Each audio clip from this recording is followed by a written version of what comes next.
Break के बाद आपका स्वागत है हमारे खास कार्यक्रम गो कोरोना गो में, जहां मेरे साथ लगातार बने हुए हैं कानपुर नगर के मुख्य चिकित्सा अधिकारी डॉक्टर अनिल मिश्र जी। अच्छा सर, एक सवाल ये भी उठता है कि जब भी कोई नई दवा आती है या नई चीज आती है तो हम बात करते हैं कालाबाजारी की, कहीं ना कहीं उसके डुप्लीकेट्स की। तो ऐसे में कितनी सेफ हमारी जो वैक्सीन्स आई हैं मार्केट में, ये कितनी सेफ हैं और सेफ हाथों से हम तक पहुंचेंगी?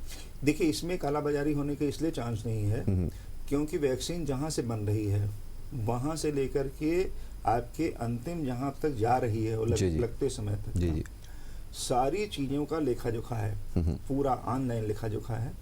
और ऑनलाइन लेखा जोखा सारी जगह पर सिक्योरिटी रखी जा रही है और सारी सिक्योरिटी के बाद आपका कहीं से भी कहीं कोई भी फॉल्ट होता है तो उसको तुरंत पकड़ में आने के बाद उसको सही किया जाए जी।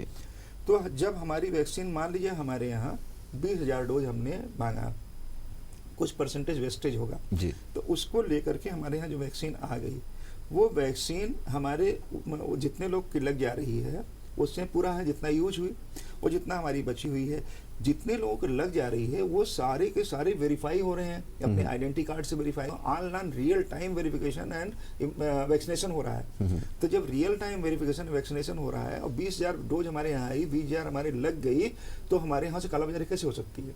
तो यही हर जिले में यही होगी और यही यहाँ से मैन्युफैक्चर से लेकर आने तक की होगी।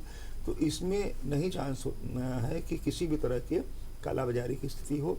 और माननीय मुख्यमंत्री जी ने अपने वीडियो कॉन्फ्रेंसिंग में एक बात कहा कि जो गाइडलाइंस गवर्नमेंट ऑफ इंडिया की है, जो स्टेट गवर्नमेंट ने गाइडलाइन कर दिया है, स्ट्रिक्टली उसका पालन हम लोग करने जा रहे हैं। हम लोग ये नहीं कि जिसको उन्होंने कहा कि ये वैक्सीन इसको पहले लगेगी, इसको बाद में लगेगी, इसको तीसरे चरण में लगेगी, उसी को लगेगी, उसके अतिरिक्त किसी अन्य को नहीं दी जाएगी। इतना सारा प्रिकॉशन लिया जा रहा है और हर स्टेज पर जो सेफ्टी और सिक्योरिटी की है उसकी व्यवस्था की जा रही है। इसीलिए जो डिस्ट्रिक्ट टास्क फोर्स बनी है, स्टेट टास्क फोर्स बनी है, डिस्ट्रिक्ट टास्क फोर्स में हम लोग उसको देख रहे हैं, हर जगह पर हमारे 2-2 कांस्टेबल और हर एरिया में जहाँ भी जाएंगे एरिया वाइज एक आपका प्रशासन का वरिष्ठ अधिकारी रहेगा, एक पुलिस का वरिष्ठ अधिकारी रहेगा और एक चिकित्सा विभाग का वरिष्ठ अधिकारी रहेगा। ये हमेशा हमारी वैक्सीन आने के बाद लगने तक ये जैसे होता है ना कि पेट्रोलिंग करते रहेंगे, जी पेट्रोलिंग भी करते रहेंगे। तो सारे लोग जब अलर्ट हैं तो मुझे नहीं लगता किसी भी तरह से कि इसमें ब्लैक मार्केटिंग के चांसेस किसी भी तरह का है। अच्छा सर, जब हम बात करते हैं वैक्सीनेशन की जी, तो बात होती है सेंटर्स की जी। कानपुर शहर की अगर मैं बात करूं, इतनी बड़ी आबादी यहाँ पर है, कितने सेंटर्स वैक्सीनेशन के लिए बनाए जाएंगे? देखिए, हमारे पहले चरण में हम 100 सेशन रख रहे हैं जी, ठीक है ना।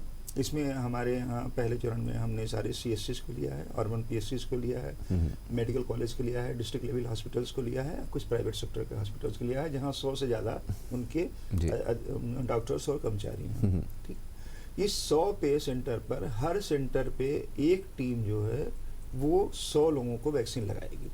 तो इसका मतलब एक दिन में हम फर्स्ट डे में 10,000 लोगों को लगाएंगे, सेकेंड डे में फिर हमने 10,000 लोगों को लगा दिया और जो छूट गए उनको मापअप करने के लिए हम थर्ड डे रख रहे हैं। 3 दिन का हमारा प्रोग्राम रहेगा पहले चरण का।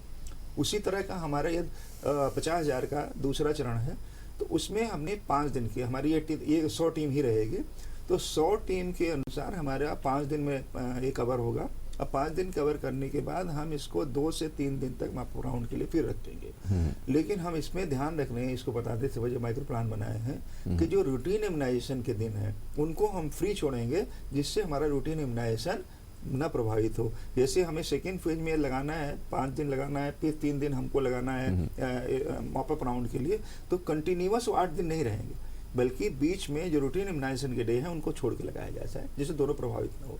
तीसरे चरण में हमारे पास 5 लाख लोग हैं, तो हम इस टीम को बढ़ा देंगे। हम उस समय 250 की टीम करीब बनाने जा रहे हैं और 250 को चिन्हित करके लगाएंगे, जिससे कि कम से कम हमारा जो कवरेज है वो बढ़ जाए। नहीं तो हम केवल 10,000 कवरेज करते रहेंगे तो काफ़ी लंबे समय तक चलेगा।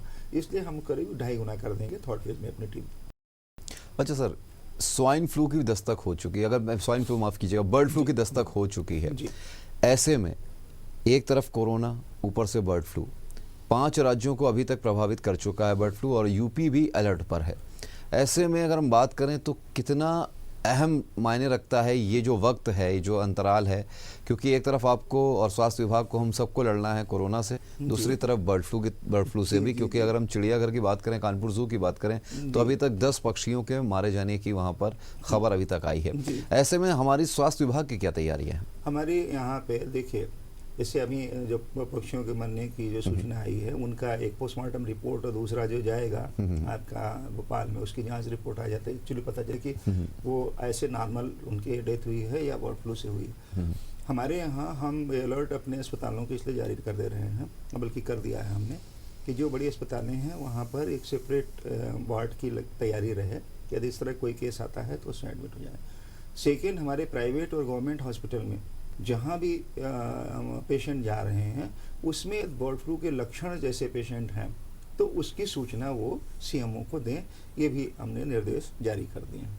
तो इस तरह से अपना यदि हमारा सर्वेलेंस का काम हो जाएगा, और सर्वेलेंस के बाद हम जो है वो यदि उनको भर्ती करना है तो उसके लिए हम चिन्हित पहले ही कर ले रहे हैं बड़े अस्पतालों में कि कहाँ पर हमें भर्ती करना है, चाहे मेडिकल कॉलेज हो, उर्सला अस्पताल हो, दूसरी अस्पताल, बड़े अस्पताल हो।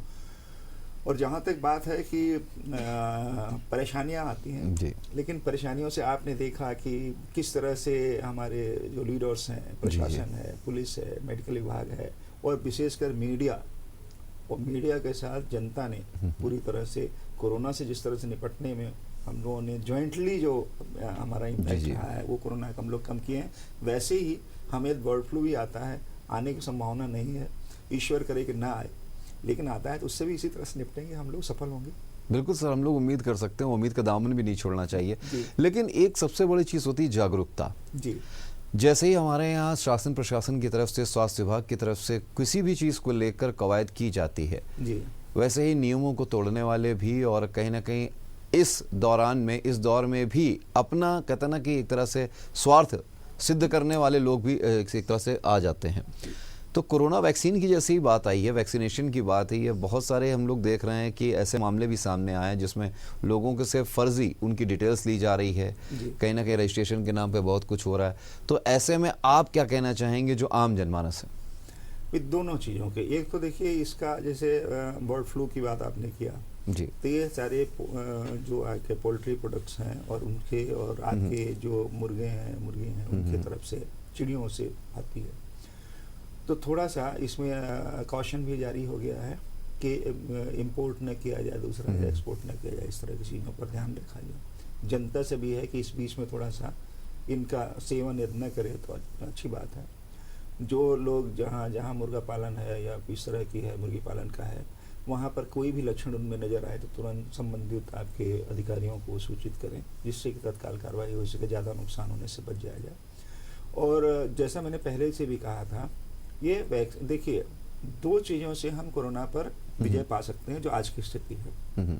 एक तो हमने जो 3 चीज़ें हैं कि आप मास्क, 2 गज की दूरी, मास्क जरूरी, और आपका हाथ बराबर लगातार धोते रहना है, सैनिटाइज करना, ये 3 चीज़ें प्रिकॉशनरी हो गई। और इसके बाद जो हमारा वैक्सीनेशन है, जो हमारे जिससे हम रोक सकते हैं, उस पर पूरी निष्ठा के साथ यदि आपकी जब बारी आती है, क्योंकि आप जितना ज़्यादा जो सुरक्षित है उसको उतनी बाद में लिया जा रहा है, जितना जो ज़्यादा असुरक्षित है उसको हम पहले वैक्सीन दे रहे हैं। कारण ये है कि जो सबसे ज़्यादा असुरक्षित है उसको पहले मिलना चाहिए, जिससे वो सुरक्षित होगा, क्योंकि वो इन्फेक्ट होगा दूसरे करेगा। तो पर्पज ये है कि हम इन्फेक्शन को रोकें। तो जो सबसे ज़्यादा असुरक्षित है उसको पहले, फिर उससे कम असुरक्षित है उसके बाद, जो सबसे कम असुरक्षित है लेकिन उसको कोरोना हो सकता है, 50 साल के ज़्यादा के लोग, या ऐसे लोग जिनको आपके डायबिटीज़ है, हाइपरटेंशन है, रीनल फेलोर की बात है, दूसरी कैंसर है, इनको ले रहे हैं।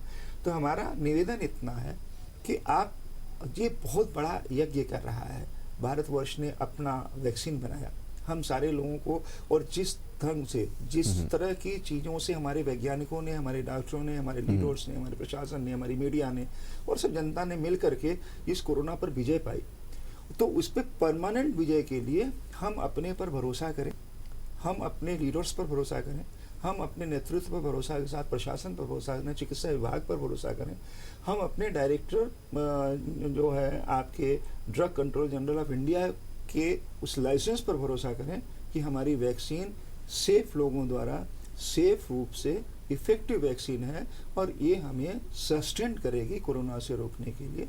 तो ये इसका विश्वास मैं चाहता हूँ कि जनता अपनों पर विश्वास करे।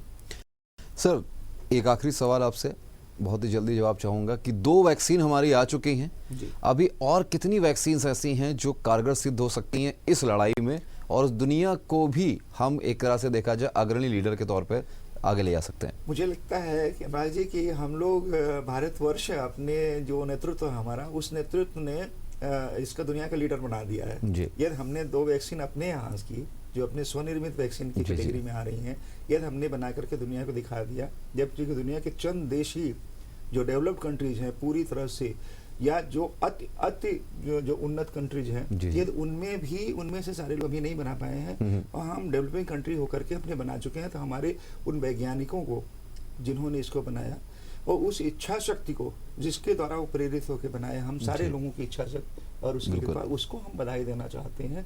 और आगे जितनी वैक्सीन यहाँ पर आएंगी, अभी टेस्ट पे आएंगी, बहुत सारे कंट्रीज के टेस्ट में आएंगी, उनका अपना महत्व है। लेकिन आज जो हमारे पास वैक्सीन है उसमें हम अग्रणी हैं, क्योंकि 2 वैक्सीन हमने यहाँ पर स्वनिर्मित बनाई, जो अपने देश में निर्मित है। ये बहुत बहुत बधाई के पात्र हैं जो वैज्ञानिक हैं, और बहुत बहुत बधाई के पात्र हैं जो मीडिया का, जो आपकी जो पॉजिटिविटी जनता में जा रही है। मुझे लगता है कि वो पॉजिटिविटी हमको कोरोना से लड़ने में और इस वैक्सीन के जो स्वीकार्यता है उसको प्रदान करने में बहुत बड़ी सहायक होगी।